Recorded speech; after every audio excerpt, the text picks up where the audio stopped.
வணக்கம். டாக்டர் ஜெய Venkatesh, orthopaedic surgeon.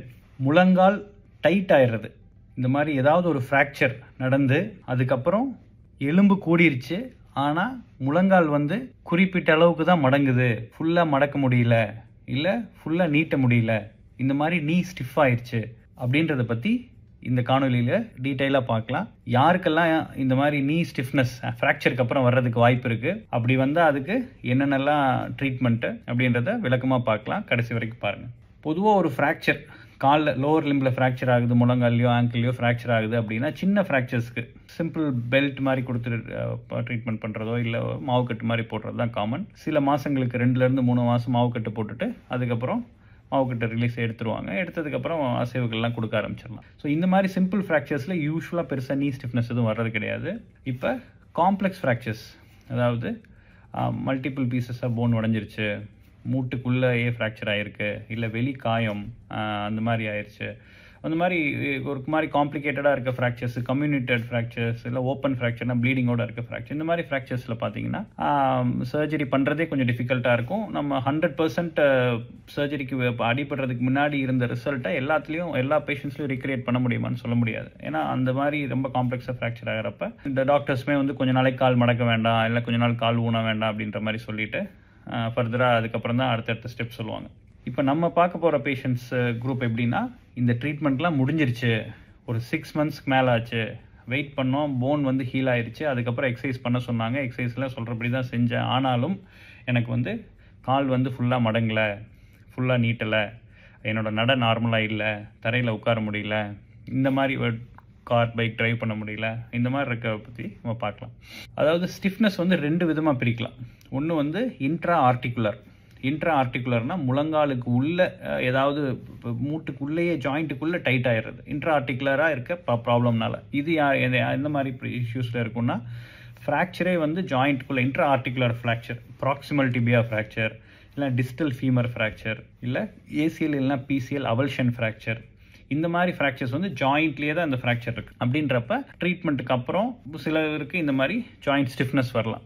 இந்த மாதிரி குரூப் இன்ட்ரா ஆர்டிகுலர் குரூப் ஸ்டிஃப்னஸ்க்கு பார்த்தீங்கன்னா ஆர்த்ரோஸ்கோபிக்காவே கீ ஹோல் ப்ரொசீஜர் மூலமாகவே இதை ஈஸியாக சரி பண்ண முடியும். இன்னொரு குரூப் பார்த்தீங்கன்னா எக்ஸ்ட்ரா ஆர்டிகுலர் ஃப்ராக்சர், அதாவது காமனாக பார்த்தீங்கன்னா தையில் வர்ற ஃப்ராக்சர்ஸ், தையில் ஃபீமர் ஃப்ராக்சர், ஃபீமரில் மிடில் பார்ட் இல்லை டிஸ்டல் பார்ட் ஃபீமர் நடுவில் எல்லாம் கீழே தள்ளி இருக்க ஃப்ராக்சர்ஸு, அதுக்கு ஏதாவது நெய்லிங் இல்லைனா பிளேட்டிங் மாதிரி சர்ஜரிஸ் பண்ணியிருப்பாங்க. பண்ணதுக்கப்புறம் சம்ஹவ் ஏதோ ஒரு காரணத்தினால அந்த ஃபீமர் போன் தொடையில் இருக்க அந்த குவாட்ரிசெப்ஸ் மசில் கீழே இருக்க பிளேட்லேயோ இல்லை போன்லேயோ அது ஸ்ட்ராங்காக அடேஷன் ஒட்டிக்கிட்டு காலை ஃபுல்லாக மடக்க முடியாமல் ஆயிடும். ஸோ இந்த மாதிரி எக்ஸ்ட்ரா ஆர்டிகுலர் ப்ராப்ளத்துக்கு ஆர்த்ரோஸ்கோப்பி மட்டும் பத்தாது.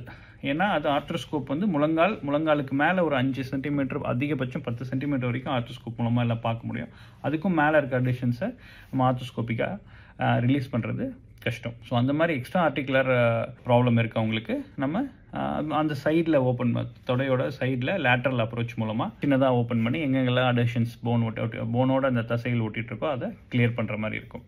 இப்போ ஒன்று பார்க்கலாம். ஸோ ஆர்த்ரோஸ்கோபிக் ஆர்த்ரோலைசிஸ் பார்த்தீங்கன்னா ஓப்பனாக பண்ணுற சர்ஜரிஸ் தான் காலங்காலமாக இருந்துட்டு வந்தது. இப்போ ரீசெண்டாக ஒரு 10 இயர்ஸில் பார்த்தீங்கன்னா ஆர்த்ரோஸ்கோபிக் ஆர்த்ரோலைசிஸ் தான் யாருக்கெல்லாம் முடியுமோ ஆர்த்ரோஸ்கோபிக்காக பண்ணுறது நல்லது. என்ன அட்வான்டேஜ் அப்படின்னா, சின்ன போர்ட்டல்ஸ் தான், சின்ன தொலை தான் இருக்கும், அது மூலமாக ஆப்ரேஷன் முடிஞ்சிடறதுனால திருப்பியும் காயம் ஆடுறதுக்காக நம்ம 2 வாரம் வெயிட் பண்ணி அது வரைக்கும் காலை ஒழுங்காக மடக்க முடியாமல் திருப்பி அந்த ஸ்டிஃப்னஸ் அப்படியே இருக்காது.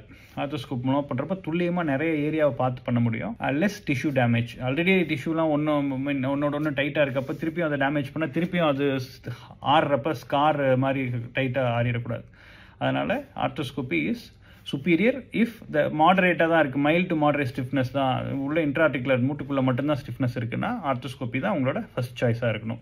ஆர்த்ரோஸ்கோப்பியில் பார்த்தீங்கன்னா அப்படி எப்படி இதை இந்த அளவுக்கு ப்ரிசைஸாக ரிசல்ட்ஸ் கொண்டு வர முடியுது அப்படின்னு பார்த்தா, மெயினாக அதில் யூஸ் பண்ணுற இன்ஸ்ட்ருமெண்ட்ஸ், அதில் மெயினாக ஆர்த்ரோஸ்கோபிக் ஷேவர் அப்படின்னு ஒரு டிவைஸ். அது என்னென்னா, உங்களுக்கு அந்த முழங்காலுக்குள்ள ஃபைப்ரோசிஸ் ஸ்காரிங் சொல்லிட்டு அந்த டிஷ்யூஸ்லாம் டைட்டாக இருக்கிறத மெயினாக பார்த்தீங்கன்னா இந்த ஹோஃபாஸ் ஃபேட் பேட் அந்த ஏரியாவில் டிஷ்யூஸ் டைட்டாக இருக்கும்.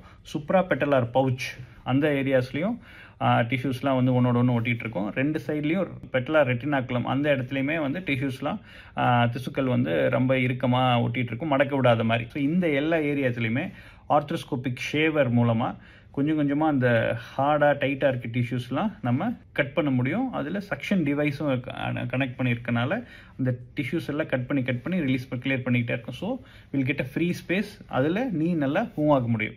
ஆர்த்ரோஸ்கோபிக் பஞ்ச் அப்படின்ற டிவைஸ் வந்து இந்த மாதிரி மிஷின் யூஸ் பண்ண முடியாத இடத்துல, ரொம்ப ஏசிஎல் பக்கத்தில் இல்லை பிசிஎல் பக்கத்துலலாம் நம்ம ஃபைனான இதில் ஆர்த்ரோஸ்கோபிக் பஞ்ச் மூலமாக எக்ஸ்ட்ரா டிஷ்யூஸ் வந்து நம்ம கிளியர் பண்ண முடியும்.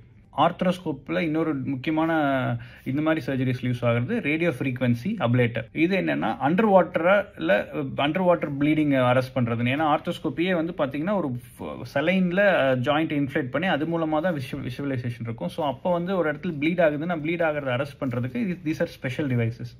இது என்ன பண்ணோம், இந்த இடத்துல எல்லாம் ப்ளீட் ஆகுதோ இந்த ஆர்த்ரோஸ்கோபி ரேடியோ ஃப்ரீக்வன்சி அப்ளேட்டர் வந்து அந்த ப்ளீட் ஆகாமல் அதை ஸ்டாப் பண்ணிடும். ஸோ தட் ஸ்வெல்லிங்கையும் குறைச்சிரும். நம்ம நல்லா பார்த்து ஆப்ரேட் பண்ணுறதுக்கு இலகுவாக இருக்கும். டைட்டாக இருக்கிறது டிஷ்யூஸை இதுவுமே ஆர்த்ரோஸ்கோப்பில் கட்டிங் மோடில் வச்சிங்கன்னா ரேடியோ ஃப்ரீக்வன்சி அப்ளேட்டர் எல்லாத்தையும் ஈஸியாக கிளியர் பண்ணிடும். ஸோ இதெல்லாம் தான் இந்த ப்ரிசைஸாக ரிசல்ட் கொடுக்க முடியறதுக்கான காரணங்கள். இல்லை சார், இது வந்து பண்ண முடியறவங்களுக்கு தான். ஏன்னா ஒரு சிலருக்கு அந்த நம்ம ஸ்கோப் ஆஃப் சர்வீசஸ் தாண்டி இருக்க மாதிரி அந்த ஏரியாவை தாண்டி மேலே பாதி தொடையில டைட்டாக இருக்கும். அப்படி இருக்கவங்களுக்கு குவாட்ரிசெப்ஸ் ரிலீஸ் பண்ணுற மாதிரி இருக்கும். இதில் குவாட்ரிசெப்ஸ் பிளாஸ்டி தேவைப்படலாம். Quadriceps plasty is well established procedure. Quadriceps plasty மூலமாக இந்த குவாட்ரிசெப்ஸ் டெண்டானே டைட்டாக இருந்தது அப்படின்னா அதை வந்து சின்னதாக பைக் ரெஸ்ட் பண்ணி ரிலீஸ் பண்ண முடியுமான்னு பார்ப்போம். அதில் முடியல, கஷ்டமாக இருக்குன்னா Thompson's quadricepsplasty, ZY quadriceps பிளாஸ்டின்ட்டு நிறைய டெக்னிக்ஸ் இருக்குது. அது மூலமாக அந்த டைட்டாக இருக்க முழங்காலை வந்து ரிலீஸ் பண்ணி காலை நல்லா மடக்க வைக்க முடியும். அதனால் இப்படி யாருக்காவது உங்கள் ரிலேட்டிவ்ஸ் யாருக்காவது இருக்குது, எல்லா விதமான நான் சர்ஜிக்கல் மேனேஜ்மெண்ட்டும் ட்ரை பண்ணியாச்சு, ஃபிசியோதெரபிஸ்ட்டும் ரொம்ப ட்ரை பண்ணாங்க, நீங்களும் வீட்டில் எல்லா எக்ஸசைஸும் பண்ணியாச்சு, CPM மிஷினில் ட்ரை பண்ணோம் ஆரம்பத்தில், இதெல்லாம் பண்ணியும் குறையில, வலி கூட அவ்வளோ இல்லை, பட் ஆனால் கால் மடங்கலை, இப்படியே இருந்துருமா, நொண்டி நடக்கிற மாதிரி இருக்கே அப்படின்னு யோசிக்க தேவையில்லை. Arthroscopic arthrolysis gives excellent results. அதனால் அந்த மாதிரி கால் மடங்காமல் இருக்குன்னா தாராளமாக இந்த சின்ன ஆப்ரேஷன் மூலமாக வந்து காலை ஃபுல்லாக மடங்கிறதுக்கு என்ன வழிகள் இருக்கோ அதை பண்ண முடியும். தேங்க்யூ.